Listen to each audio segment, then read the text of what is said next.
백두산에서 동남 방향으로 35리 정도 가느라면 무두봉이라 부르는 봉우리가 있습니다.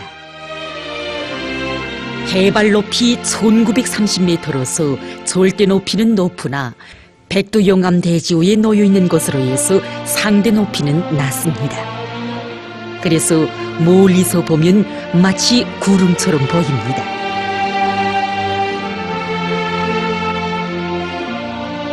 무두봉이라는 지명은 생긴 모양이 뾰족하지 않고 평평해서 마치 모리가 없는 산처럼 보인다는 뜻에서 유래된 것입니다. 바로 이 무두봉 기슭에 항일무장투쟁 시기에 중간 연락소로 이용된 무두봉 미령이 자리 잡고 있습니다. 국내에서 발굴된 백두산지구 비밀 근거지의 10개의 미령들 가운데서 중간 연락소로 이용된 미령들은 5개입니다. 구체적으로 보면 선호산 미령, 압록강안 미령, 대각봉 미령, 쌍두봉 미령, 무두봉 미령입니다.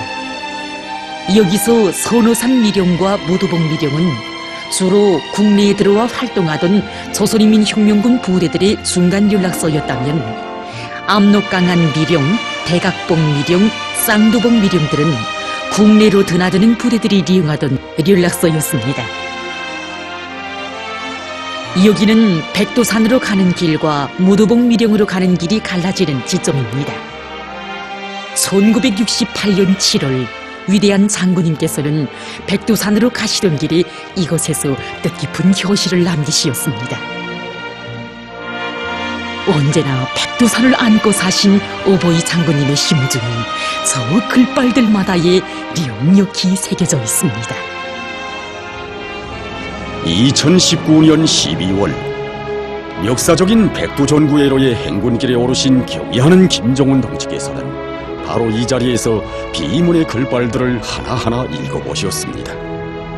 그러시다가 위대한 수령님들의 영상처럼 안겨오는 백두산을 바라보시며 세월이 흘러 강산도 변하고 세대가 바뀌고 있지만 백두산의 그 웅자는 변함이 없다고 언제 와보아도 걸으면 걸을수록 몸과 마음에 새로운 혁명열, 투쟁열이 흘러들고 새로운 의지를 다지게 되는 곳이라고 말씀하셨습니다. 백두대지의 나무 한 그루 푸른 포기에도 위대한 수령님과 오보이 장군님의 강국 염원이 푸르싱싱 살아 생생히 깃들어 있는 것 같고 나라를 찾기 위해 피 흘려 싸운 항일혁명 선열들의 넋이 깃들어 있는 것 같다고 하신 경의하는 김정은 동지의 말씀이 오늘도 울려오는 듯 싶은 백두산 기슭입니다. 이 무두봉 밀령은 작년까지만 해도 겨울철에 답사를 진행하지 못했습니다. 그러나 지금은 이 백두산은 물론이고 무두봉 밀령과 서현주봉을 비롯한 밀령들의 답사행들이 수많이 찾아오고 있습니다. 여름철에 확 열려있던 답사길은 겨울철이면 온통 눈에 묻혀버리고 맙니다. 이곳 사적일꾼의 말에 의하면 여기에는 백두산 바람이 눈모지를 쓸어다 키높이 쌓아놓은 데가 많은데 깊이가 10m가 넘는 것도 있다고 합니다. 바로 이런 곳에 조국 해방을 위해 쌓아온 항일혁명선열들의 자옥이 깃들어 있습니다. 생눈길을 헤쳐간다는 것이 얼마나 간구한 길이었는가 하는 것은 회상실기를 통해서 잘 알 수 있습니다. 그해 장백의 산중에는 눈이 깊었다.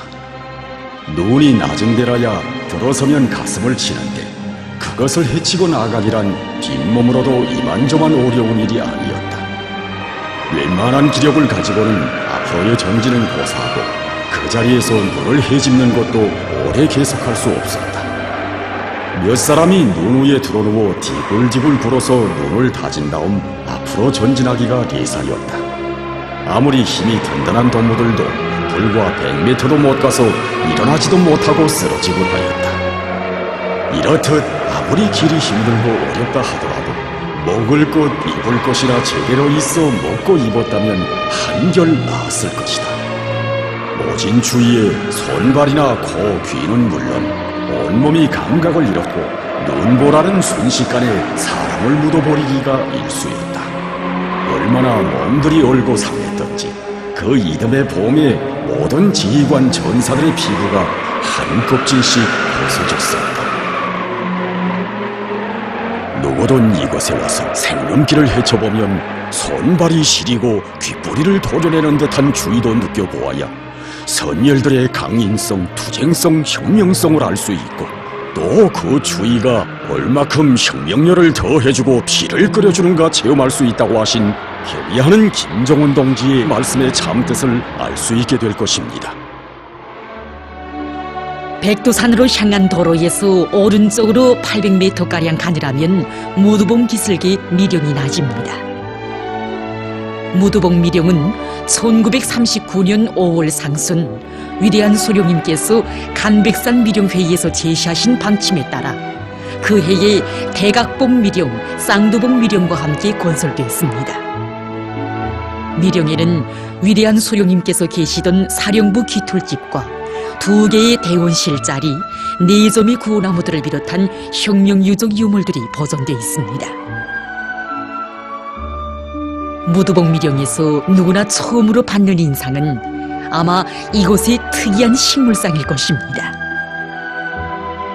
무두봉 미령 지구에는 대체로 이깔나무들이 자라는데 어떤 나무들은 줄기가 굵은 데 비해 키는 10m도 안 되는 나무도 있습니다. 모진 바람이 비틀리우며 자란 모양이 무척 험상궂게 보입니다. 세찬 강풍 속에서 혼자 자랄 수 없어 둘, 셋씩 짝을 못 자란 쌍둥이 나무들도 있습니다. 이번에 백두산 답사를 가서 다시금 느꼈는데 무두봉 미령에 가니 특이한 이깔나무들을 볼 수 있었습니다. 원래 이깔이라면 생활력이 강하기로 알려져 있지 않습니까? 그러한 이깔나무마저 자라기 힘든 그런 오목한 환경 속에서 우리 투사들이 추위와 굶주림을 이겨내며 일제와 맞서 싸웠습니다. 하계의 위대한 수령님께서는 해고록에 이렇게 쓰셨습니다. 항일혁명은 인류가 아직 한 번도 체험해보지 못한 존인미답의 혁명이었다고. 항일혁명사의 강관 행군이 여러 차례 있지 않았습니까? 1차 북만운동을 끝내고 동만의 유격구로 돌아갈 때의 행군, 그리고 일명 기아운동이라고 부르는 1937년 처범의 무성운동, 그리고 세상이 다 아는 역사의 고난의 행군으로 기록된 남패자로부터 북대종자로의 행군, 그 모든 행군 과정을 하나로 지었자면 오목한 자연과의 투쟁, 또 극심한 식량난과 피로와의 투쟁, 무서운 병마와의 투쟁, 그리고 간악한 족들과의 투쟁이 하나로 엉켜진 신념과 우지의 대결장이라고 볼 수 있습니다.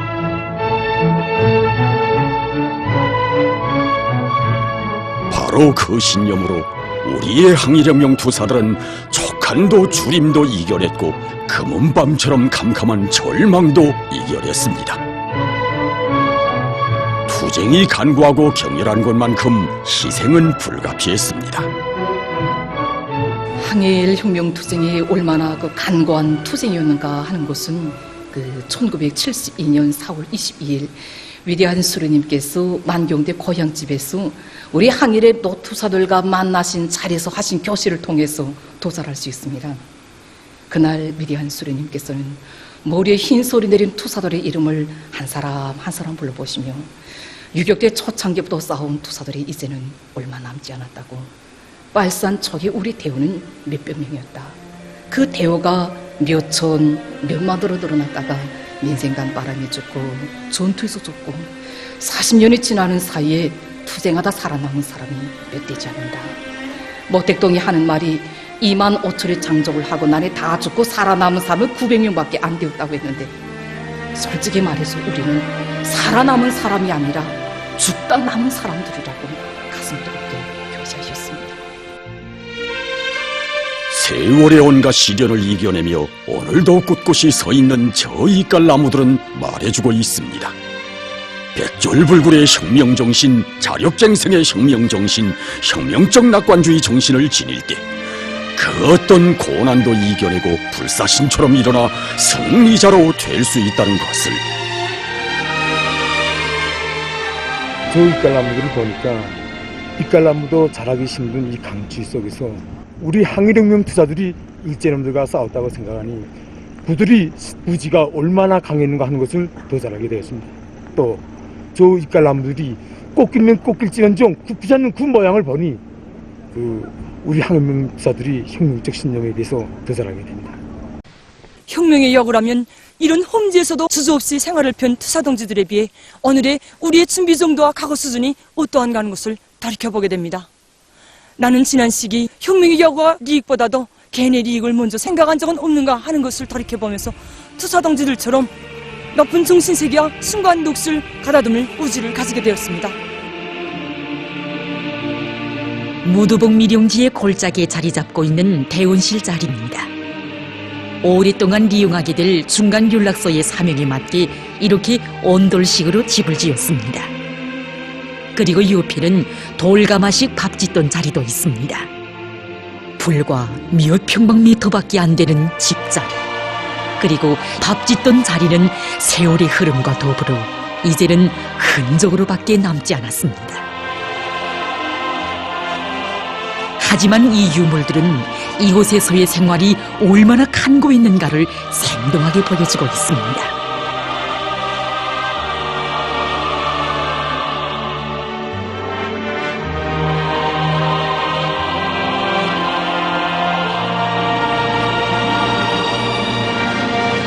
여기는 위대한 수령님께서 계시던 사령부 귀틀집입니다.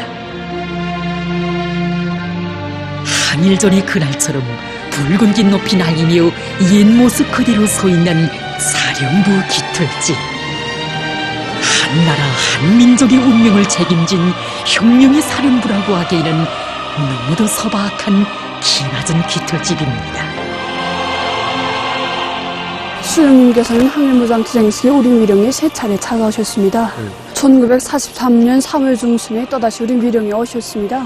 수령님께서는 미령 책임자로부터 이곳 형평과 활동종용 그리고 구사원들의 생활 조건에 이르기까지 구체적으로 보고받으시고 나서 지난 몇 해 동안 적은 인원을 가지고 많은 일을 했다고 높이 치하하셨습니다. 그때 백두산 미령에 계시던 항일의 여성 영웅 김종숙 동지께서도 오리신 장모님과 함께 어버이 수령님을 모시고 미령에 오셨습니다.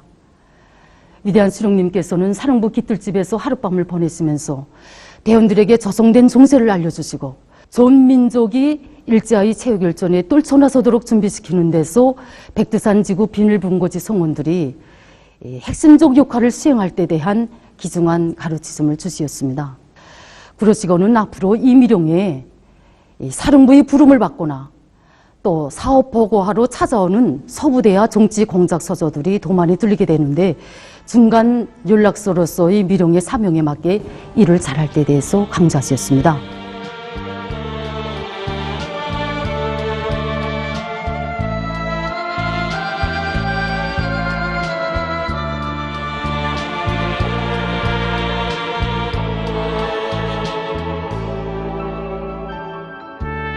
골짜기에 자리 잡고 있는 사령부 깃틀집 맞은편 언덕을 올라서면 4점의 구호나무들이 있습니다. 저 구호들에는 새겨져 있습니다. 투철한 수령 결사옹이 정신, 열렬한 애국심을 불변의 신념으로 간직하고 백두의 행군길을 꿋꿋이 이어가라는 항일혁명 선열들의 열렬한 호소가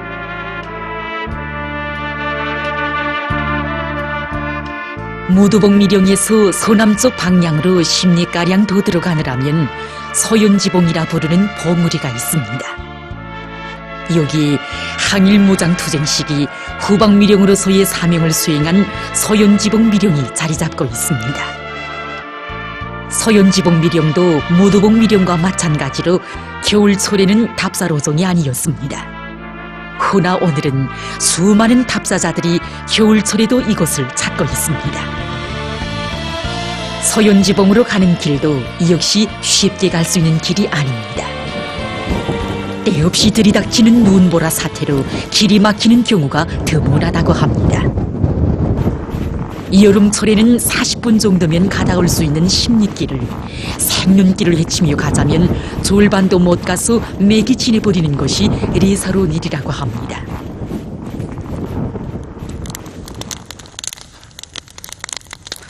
여기서 신발은 이렇게 녹이는 거 아닙니다. 저처럼 이렇게 발은 눈 속에 파묻고 선하고 얼굴만 불에 쪄여도 맘 다 녹습니다. 이 방법도 우리 수령님께서 가르쳐 주셨습니다. 1958년 5월 12일에 산중 김산마을 볼목공주를 찾으신 우리 수령님께서 그들의 신발을 보시면서 산에서 일하는 동무들의 신발이 중요하다고, 우리가 빨치산을 할 때에는 매일과 같이 걸어다니면서도 신발 한 컬레이면 1년을 살았다고 하셨습니다. 우등불 곁에서 머물러 길 때에는 발이 시리다고 하여 무작정 우등불에 발을 대지 말라고. 그러면 겨울철에 신발이 얼면 좀 오래 녹지 않습니까? 신발이 녹는 시간이 길고 또 발에 미지근한 열이 전달될 때면 벌써 신바닥에 구멍이 나거나 또 구멍이 날 수 있게 고무가 못 쓰게 된 때이고 또 발을 댈 수도 있다고 하셨습니다. 그러시면서 발을 이렇게 비비적거려서 발을 땅속에 파묻고 손과 얼굴만 쪄여도 몸이 다 녹는다고 하셨습니다. 신발에 붙은 눈이 녹으면 신발이 인차 동태처럼 얼어들어서 이 발에 동상을 입을 수도 있고 또 꺾이는 부위가 쉽게 부러질 수도 있지 않습니까? 저 자신께서는 바로 이런 경험으로 터벌대에서 빼앗은 신발을 3년 동안이나 신은 적이 있다고 하셨습니다. 서연지봉 미령을 가까이 할수록 무도봉 미령에 비해 나무들의 키가 크고 숲이 무성합니다. 그런데 이깔나무들의 웃소리가 한쪽 방향으로 휘어든 것이 특이합니다. 저쪽에 백두산이 있습니다. 백두산에서 불어오는 바람 방향으로 남아시가 다 무도봉의 이깔나무처럼 항일무장투쟁의 간거성을 보여주는 표정물입니다. 여기는 서연지봉 미령으로 들어가는 갈림길목입니다. 이쪽으로 가면 간백산 미령이고 여기로 가야 서연지봉 미령입니다. 연지봉이라는 것은 봉우리가 여성들의 입술에 바르는 연지처럼 불고스름하게 보인다고 해서 그렇게 부르는데, 그래서 우리 오면서 다연지봉과 서연지봉 있지 않았습니까? 이제 백두산지구에 그렇게 연지봉이 2개 있습니다. 그래서 좀 하나는 크다고 해서 다연지봉, 다른 하나는 좀 작다고 해서 서연지봉이라고 부릅니다.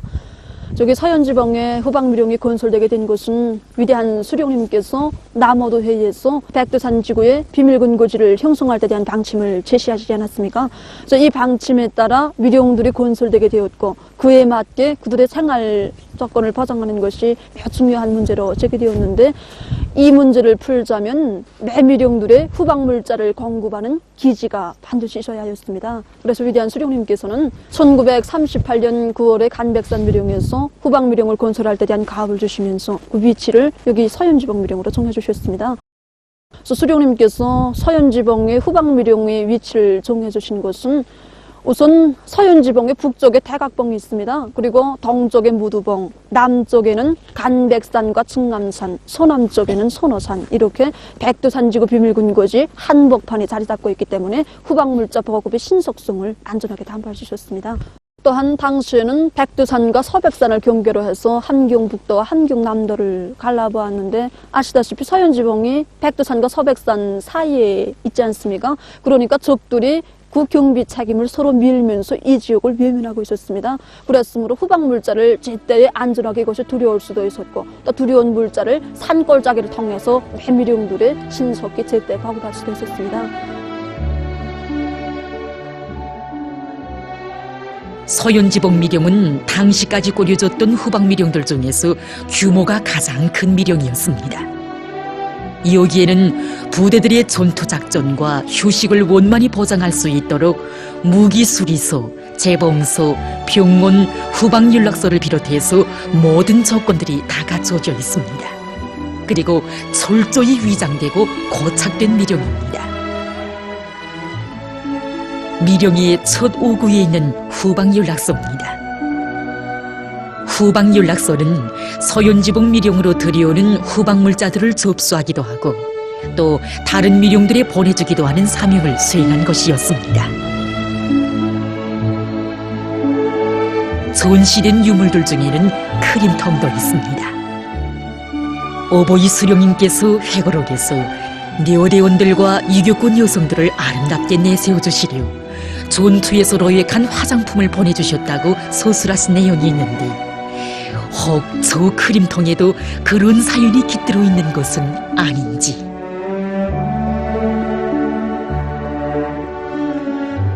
후방연락소에서 골짜기를 따라 1.5km가량 들어가느라면 무기수리소가 있습니다. 우리민들 속에 자력갱생의 상징으로 알려진 유격대 병기창입니다. 이건 무기수리소에서는 이 고장난 무기를 수리하기도 하고 또 새 무기를 만들어내기도 하였습니다. 그래서 당시에는 중국 동북지방에도 우리 무기수리소들이 있지 않았겠습니까? 그 무기수리소들에서는 고장난 무기만 수리하는 것을 기본으로 하였는데 위대한 수령님께서는 여기 서현지방 무기수리소에서는 고장난 무기를 수리도 하고 또 새 무기를 만드는 데서도 번복이가 되어야 한다고 앞으로 강복된 조국 당후에 소개될 병기 공정의 모체가 되도록 꼭 그 경험을 많이 쌓아야 한다고 하셨습니다. 오늘 세상을 널리우는 우리 국방공업의 뿌리는 바로 이렇게 백두의 천연 원실인 밀림 속 병기창에서 내렸습니다. 무기수리소의 작업도구들 중에는 나무로 만든 모루도 있습니다. 마루라는 게 쇠똥이 육중한 쇠붙이로 알고 있지 않습니까? 그런데 육중한 쇠붙이가 여기 산속에 없고 해서 우리 대원들이 그 자력갱생의 혁명 정신을 높이 발휘해서 나무를 가지고 이렇게 마루도 만들어서 썼습니다. 아무것도 없는 이 깊은 산중에서 믿을 곳은 오직 자력갱생의 정신뿐이었습니다. 자력갱생의 정신. 그 정신은 위대한 수령님께서 심어주신 민족 자존의 정신이었습니다. 위대한 수령님께서 왕청에 계실 때에 쓴 이야기입니다. 어느 날 국어 유격부 일꾼들로부터 이른바 청원 편지에 대한 이야기를 듣게 되셨는데 그 내용인즉슨 혁명이 먼저 승리했다는 나라에 수리탄 공장을 하나 보내달라는 것이었습니다. 거기에다가 수리탄 공장을 보내주게 되면 3, 4년 안으로 조선혁명을 완수할 수 있다고까지 덧붙여 썼다는 것입니다. 그런데 문제는 그 나라에서 수리탄 공장을 보내주겠다는 해답도 또 못 보내주겠다는 해답도 전혀 없었다는 것입니다. 오직 침묵뿐이었다는 것입니다. 이에 대한 이야기를 들으신 위대한 수령님께서는 그 침묵에 대한 명백한 결론을 내리지 않습니다. 우리에게 수리탄 공장을 거저줄 사람은 이 세상에 없다. 오직 우리의 이 두 선뿐이다. 자력갱생만이 살 길이고 그 길만이 조선혁명이 승리하는 길이라고 명백한 결론을 내리지 않습니다. 이렇게 설립된 밀림 속 병기창이었고 이렇게 창조된 자력갱생의 혁명정신이었습니다. 그 정신으로 항일혁명 선열들은 선반도 볼반도 없는 병기창에서 무기를 제조해냈고 그 정신으로 현대적 군수공업을 자랑하며 발톱까지 무장한 일제와 맞서 싸웠습니다. 미령에는 재봉소도 있습니다. 국내에서 발굴된 백두산 지구 비밀 근거지에는 재봉소가 두 곳에 설치되어 있습니다. 하나는 백두산 미령에 있는 재봉소이고 다른 하나는 바로 여기 서현지방 미령에 있는 재봉소입니다. 백두산 미령의 재봉소에서는 주로 백두산 미령을 중심으로 서쪽에 위치한 사자봉 미령, 검산 미령, 선호산 미령, 압록강난 미령에서 활동하던 성원들의 군복 제작과 수리를 맡아 수행했습니다. 그리고 서현지봉 미령의 재봉소에서는 간백산 미령, 무두봉 미령, 대각봉 미령, 쌍두봉 미령에서 활동하던 성원들의 군복 제작과 수리를 맡아 수행했습니다. 저기 여기 재봉소의 사명에 맞게 재봉기 2대가 있습니다. 우리 대원들은 이 재봉기 2대로 군복 제작과 함께 또 서부대 성원들의 변장옷을 만드는 것을 위주로 하였습니다. 1940년 8월 소알발령회의부터 우리가 서부대 활동을 많이 하지 않았습니까? 그 서부대 서조 성원들의 옷을 만드는 것을 위주로 하였습니다. 1945년 6월 그 간백산 미령에서 진행된 지휘원 병사대회에 번해진 군복도 바로 여기 재봉소에서 만들어진 곳입니다. 그때 간백산 미령에 집결 인원이 2,000여 명 정도나 되지 않았다 했습니까? 그 2,000여 명의 군복을 만들자니까 정말 옷을 만드는 데 필요한 천과 단추 또 재봉실과 재봉 바늘을 비롯해서 있는 곳보다 없는 곳이 더 많았습니다. 그러나 우리 대원들은 자력갱생만이 살 길이고 또 내 자국을 찾는 길이라고 하신 우리 수령님의 말씀을 앞에 받들고 재봉기 바늘이 끊어지면 쇠줄을 갈아서 바늘 다용으로 이용했고 또 재봉기 기름이 떨어지면 꽁이나 잣기름을 짜가지고 다용기름을 많이 이용했습니다. 또 손이 모자라면 흰 천에 나무 껍질을 우린 물로 염색을 또 하고 실이 없으면 천에서 실을 백두 밀림 속에서 쉼없이 울렸던 재봉기 소리. 그 소리는 혁명이 무예리한 무한한 책임감을 안고 사령관 동지의 명령을 결사관철한 재봉대원들의 심장의 박동소리였습니다. 사령부의 명령을 관철하는 길이 나라의 독립을 이룩하고 사랑하는 부모 처자들과 상봉하는 길이었기에 그들은 온갖 고난을 이겨내며 재봉기를 돌리고 또 돌렸습니다. 골짜기를 따라 좀 더 올라가느라면 막바지에 병원이 자리 잡고 있습니다. 병원은 세 동의 건물로 되어 있는데 아래쪽에 있는 두 개의 집자리는 입원실 자리들입니다. 유리집을 씌운 두 개의 집자리 중에서 큰 곳은 경환자 병실이고 작은 곳은 중환자 병실 자리입니다. 그리고 둔덕에 서 있는 깃털집은 치료실입니다. 여기 서현지방미령병원에서는 백두산지구 비밀근거지들에서 활동하거나 또 그 근거지들에 드나드는 성원들의 치료 사업을 맡아봤습니다. 그래서 병원이라고는 하지만 수술칼 몇 개와 간단한 의료기구들, 의약품 몇 가지밖에 없습니다. 그러나 이곳 병원 일꾼들은 환자 치료에서 기본은 우술이나 약재가 아니라 인간에 대한 뜨거운 사랑과 정성이라고 하신 위대한 수령님의 가르치심을 심장마다 새겨 안고 이 근방에 온한 약초를 가지고도 정말 환자 치료 사업에 정성을 다하였습니다.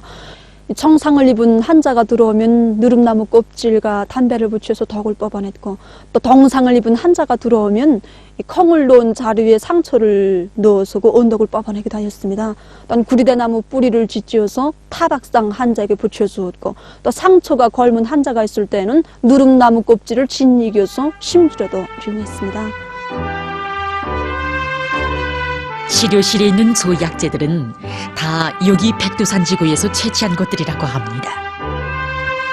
그러고 보면 이 병원도 자력갱생의 전투장이었습니다. 약초를 캐러 산을 터바오르고 약재를 가공하느라 밤을 새웠고 미령이 건설된 다음 우리 수령님께서 두 차례 미령을 찾으셨습니다. 미령이 건설된 다음 해인 1939년 5월에 처음으로 미령을 찾으시어 후방 연락서며 무기수리서 또 재봉서와 병원을 일일이 다 돌아보시면서 서현지방 미령이 정말 잘 꾸려졌다고 먼데 만족해하시고 앞으로 꾸려지게 될 미령들도 여기 서현지방 미령처럼 알뜰하고 규모 있게 꾸릴 때 대하여 가르쳐 주셨습니다. 그 후 1941년 6월에 또다시 미령을 찾으신 우리 수령님께서는 미령 사업을 더욱 개선하여 앞으로 다가오게 될 저국해방 작전에 필요한 후방물자 보급 사업을 잘하는 것이 후방 사업에서 중요한 내용이라고 가르쳐 주셨습니다. 항일무장 투쟁 시기 중간 연락소와 후방 미령으로 꾸려졌던 무두봉 미령과 서현지봉 미령. 여기도 위대한 수령님의 만고의 항일 혈전사의 한 페이지가 역력히 새겨져 있고 죽어도 혁명신념 버리지 않은 투사들의 굳은 절개와 강개한 의지가 역력히 선비어 있는 백두산대학 과종안이 집행되는 교정입니다. 나는 머리에 대고 새별인지를 했다는 이야기가 이 세상 어디에 떠 있겠습니까? 혁명을 하겠다는 정신이 있었기에 이런 기적도 창조될 수 있었다고 나는 생각합니다. 오늘도 항일혁명 선열들의 심장의 당부가 무두봉과 서현지봉의 골짜기 바다에 메아리쳐 울립니다. 항일의 불길 속에서 창조된 자력갱생의 자랑스러운 전통을 대대손손 이어가라. 그 길이 어머니 수령님께서 찾아주시고 위대한 장군님께서 빛내어주신 우리 조국을 경애하는 김정은 동지의 영도 따라 더 더 위대하고 강력한 사회주의 강국으로 일도 세우는 길, 아름다운 이상이 꽃펴나는 길이라고. 행복의 길을 걸을 때도 시련의 준명을 넘을 때도 우리 가슴에 울리리라 영원한 신념의 메아리가 메아리 울리리라. 죽어도 혁명 신념 버리지 말라. 위대한 그 정신을 길이 빛내며